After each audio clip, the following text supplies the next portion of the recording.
Chapter 4. Children would rather work than play. Play is natural to children, I can hear you say. Do you really mean that they would rather work than play? I do mean it. The difference is that I do not think of children's work and play in quite the same way as most people do.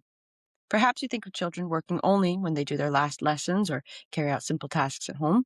In any case, they don't seem to enjoy either very much and are always eager to go off playing. But you will be surprised when I tell you that the greater part of what you call play is really work. Grown-ups think of play as a purposeless occupation that keeps children happy and out of mischief, but actually, when children are left to play by themselves, very little of their activity is purposeless.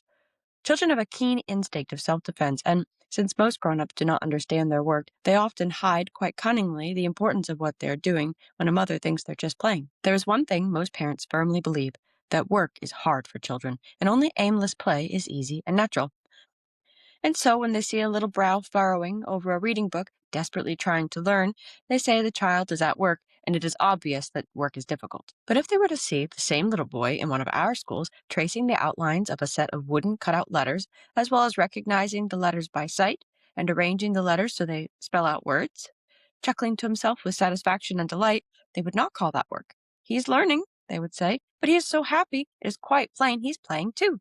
And yet the learning should be difficult. It is confusing only because they have not yet discovered that learning is natural to a child. Aimless play is not. We make learning difficult for children by trying to teach them by means of grown-up methods. The natural and happy way for children to learn, however, is by touching and moving solid objects, not by trying to memorize rules. Our notion of children's play is wrong because we have not noticed that a child is always busy working on his own development. When a grown-up thinks of work, he thinks of doing something as a means to an end, spending his days in an office for the sake of a salary, but a child's work is based on doing things for their own sake. There is an end towards which his work is taking him. Through his work, he is building the man he will become. But the child doesn't know this. He only knows that he takes delight in doing certain things. This is his work. When a little girl is busy dressing and undressing her doll, her mother does not mind interrupting her play for something quite trivial. But see how absorbed she is. This is her work, which should not be interrupted. The small fingers are growing skillful. The young mind is learning the meaning of order, for the doll must have her clothes put on exactly right.